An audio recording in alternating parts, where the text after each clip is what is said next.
اعوذ باللہ من الشیطان الرجیم بسم اللہ الرحمن الرحیم نقوش امامت میں ہم لوگ پڑھ رہے ہیں امام حسن مجتبی علیہ الصلوۃ والسلام کی زندگی، اور اسلام میں آج ہماری جو ہیڈنگ ہے، عنوان ہے، وہ کیا ہے؟ اسلام میں صلح کا قانون۔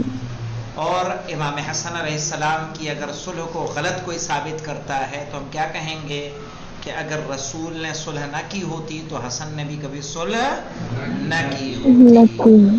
اگر رسول کی صلح صحیح ہے تو امام حسن مجتبی علیہ السلام کی بھی صلح صحیح ہوگی۔ کہہ رہے دیکھیے، بعض افراد حضرت امام حسن علیہ السلام کی زندگی اور آپ کے دور کا مطالعہ کرتے ہوئے یہ سوالات کرتے ہیں کہ امام حسن علیہ السلام نے معاویہ سے کیوں صلح کی؟ امام کو صلح نہیں کرنا چاہیے تھا، صحیح ہے؟ کیا حضرت علی علیہ السلام کی شہادت کے بعد آپ کے شیعوں اور آپ کی اطاعت کرنے والوں نے آپ کے فرزند امام حسن علیہ السلام کے ہاتھوں پر بیعت نہیں کی تھی؟ صحیح، بیعت کی تھی کہ نہیں کی تھی؟ مولا کائنات کے بعد لوگوں نے کس پہ بیعت کی تھی؟ امام حسن مجتبی علیہ السلام کے ہاتھوں پر بیعت کی تھی۔ پھر کیا ضرورت پیش آئی کہ امام نے صلح کی؟ کیا یہ بات بہتر نہیں تھی کہ امام حسین علیہ السلام نے جو کام کیا اسی کو امام حسن پہلے ہی انجام دے دیتے؟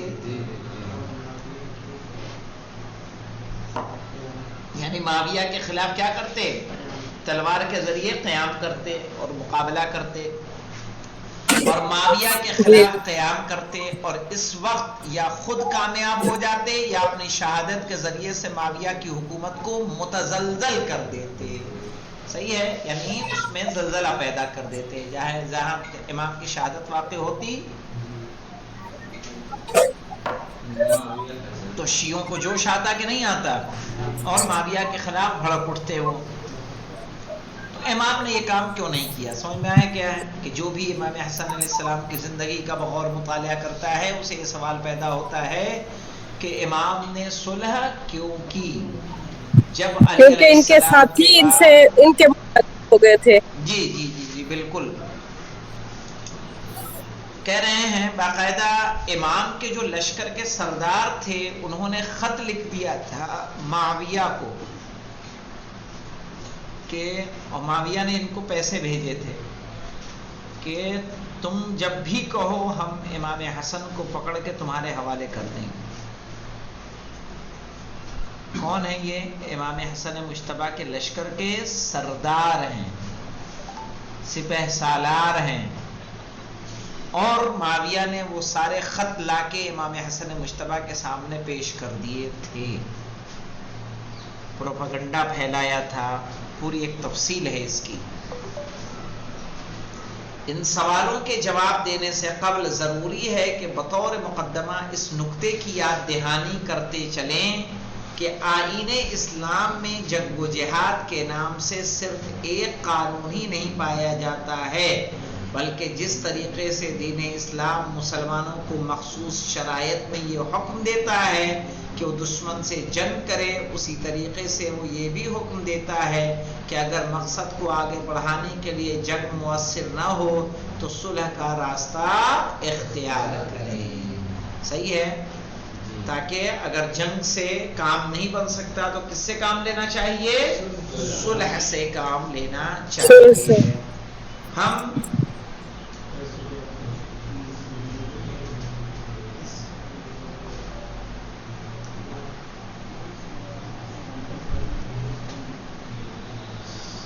کیا کہہ رہے ہیں؟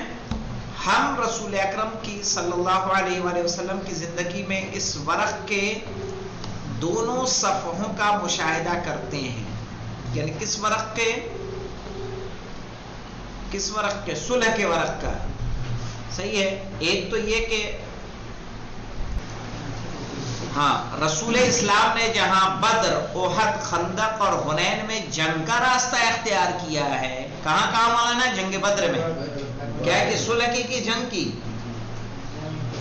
جنگ کی۔ جنگ احد میں کیا ہوئی؟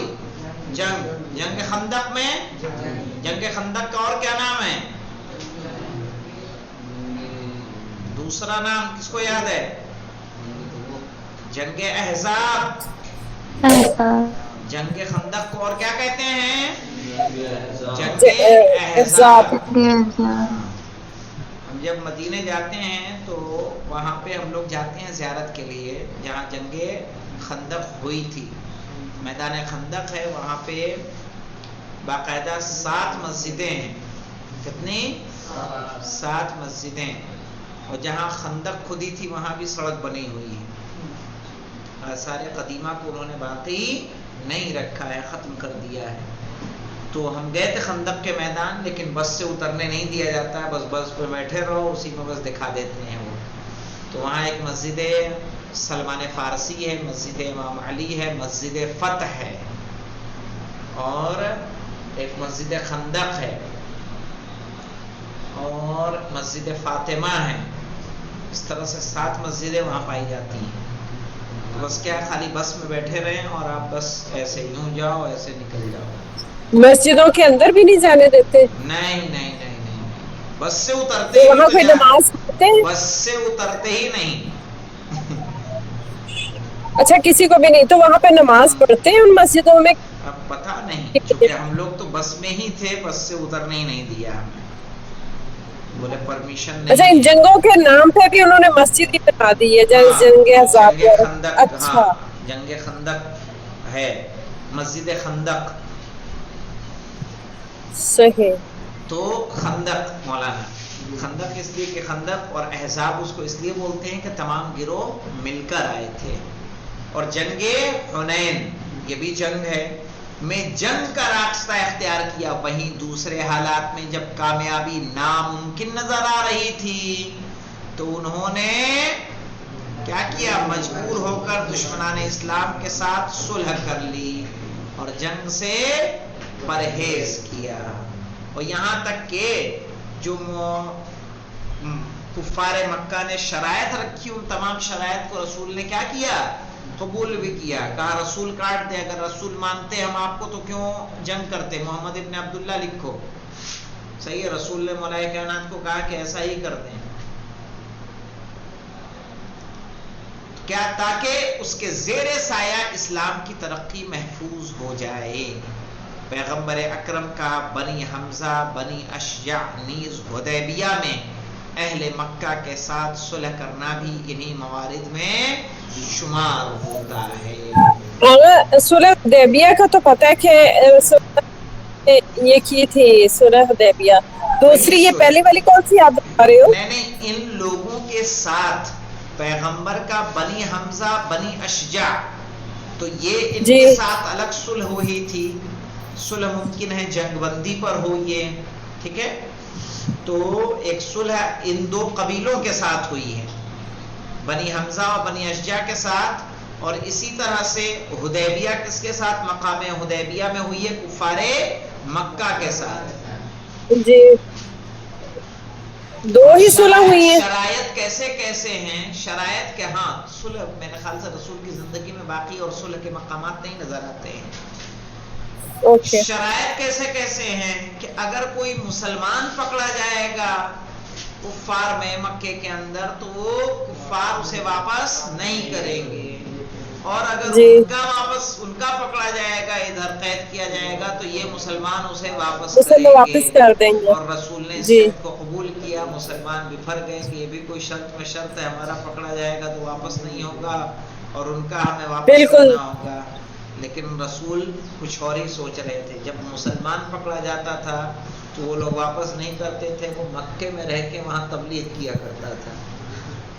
اور جو کوئی کافر پکڑا جاتا تھا اس کو مدینے میں رکھ کے تھوڑا ٹرینڈ کر دیتے تھے، اسلام ناراض تو اس وقت بھی لوگ ہوئے تھے. ہاں، تعلیمات سکھا دیتے تھے اور سکھا کے پھر اسے چھوڑ دیتے تھے، تب جا کے وہ اسلامی تعلیمات کو صحیح ہے لوگوں تک پہنچاتا تھا. تو دونوں صورتوں میں فائدہ کس کا ہو رہا تھا؟ رسول اکرم کا، مسلمانوں کا ہو رہا تھا. اسی لیے بعد میں زمین تیار ہو گئی کس کی؟ فتح مکہ کی، جو سن 8 ہجری میں ہوا تھا.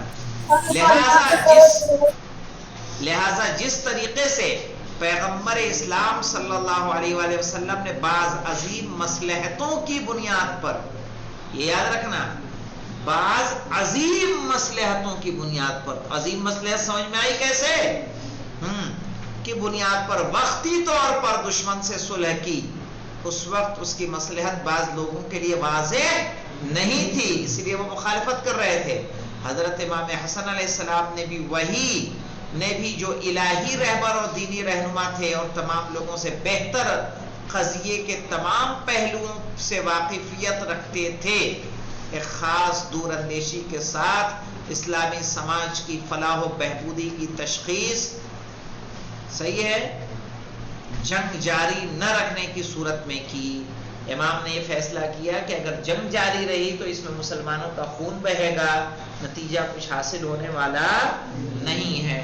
ایسی صورت میں صلح کارگر ہوگی کہ اس سے مسلمانوں کا خون بھی محفوظ ہوگا، اور صحیح ہے، کچھ سماج اور اسلامی سماج ترقی کی طرف گامزن ہوگا۔ اس بنا پر اس عنوان کو عیب اور نقص نہیں سمجھنا چاہیے، بلکہ آپ کی روش کو بالکل پیغمبر اکرم صلی اللہ علیہ وآلہ وسلم کی روش سمجھنا چاہیے، صحیح ہے۔ کم سے کم اگر امام کی صلح کا منیمم ثمرہ اگر دیکھیں گے تو جو صلح کے قوانین تھے، ان صلح کے قوانین پہ معاویہ نے ایک پر بھی عمل نہیں کیا۔ اس سے سمجھ میں آتا ہے کہ عہد پیما کون ہے اور عہد شکن کون ہے۔ امام حسین علیہ السلام نے معاویہ کی زندگی میں قیام کیوں نہیں کیا؟ قیام اس لیے نہیں کیا کہ امام حسن کی صلح کے بنود میں سے تھا کہ معاویہ کے بعد اسے اپنا کسی کو خلیفہ بنانے کا حق نہیں ہوگا، اس کے بعد امام حسن خلیفہ ہوں گے، اگر وہ نہیں ہوئے تو امام حسین علیہ السلام خلیفہ ہوں گے۔ ایسی صورت میں جب تک معاویہ تھا تو صلح کے مطابق سے اس کی حکومت جو باقی تھی، صحیح ہے، وہ اس مقام و منزل میں نہیں تھی جس مقام و منزل میں کس کی حکومت تھی؟ یزید کی حکومت تھی۔ چونکہ امام حسین اس صلح کے پابند تھے جو آپ کے بھائی امام حسن نے کیا تھا، اسی لیے 10 سال تک آپ خاموش رہے، لیکن ایسا نہیں تھا کہ معاویہ کے کسی مسئلے پر اعتراض آپ نے نہیں جتایا ہے، بلکہ 10 سال سخت لہجے میں معاویہ پر تنقیدی جائزہ آپ لیتے رہتے تھے۔ اب دیکھیں، جب سن 60 ہجری میں معاویہ رجب کے مہینے میں اس دنیا سے جاتا ہے تو جانے کے بعد جب وہ خلیفہ نامزد کرتا ہے تو یہ خلیفہ خلافت کا نامزد کرنا، یزید چاہے جیسا تھا، بہت متقی و پرہیزگار بھی ہوتا، تب بھی امام حسین قیام کرتے کہ نہیں کرتے؟ چاہے کہ وہ فاسق و فاجر ہے، کیوں؟ کیونکہ اس کی حکومت امام حسن کی صلح کے مطابق جو امام حسن اور امام حسین کے معاویہ کے درمیان ہوئی تھی، اس کی حکومت کیا ہوتی؟ ناجائز ہوتی، چونکہ معاویہ کو حق ہی نہیں تھا کہ اپنے بعد کسی کو خلیفہ معین کرے۔ سمجھ رہے ہیں؟ تو چجائے کہ شرابی تھا، شراب خور تھا، محرمات کا وہ احتیاط نہیں کرتا تھا، صحیح ہے، یعنی کیا پھوپھی، کیا بہن، کیا ماں، وہ سب کے ساتھ ریلیشن بنا لیتا تھا۔ تو ایسی صورت میں جو اسلامی سماج کو وہ پامال کر رہا تھا، اس کو جانے دیجئے، اگر وہ بہت متقی پرہیزگار و حاجی اور نمازی بھی ہوتا تب بھی امام حسین کیا کرتے؟ قیام کرتے، اس کی مخالفت کرتے، چونکہ امام حسین کبھی بیعت کے پابند نہیں تھے۔ ہاں، اس بنا پر اس عنوان کو عیب اور نقص نہیں سمجھنا چاہیے۔ یہاں پر ان مختلف اسباب کا اختصار کے ساتھ جائزہ لیتے ہیں جن کی بنیاد پر امام حسن صلح کرنے پر مجبور ہوئے تھے۔ یہ بند بہت مہم ہوگا مولانا، صلح امام حسن علیہ السلام کے اسباب، یعنی کیا کیا وجوہات تھیں کہ جس کی بنا پر امام حسن مجتبی علیہ السلام نے صلح کی تھی۔ والحمدللہ رب العالمین۔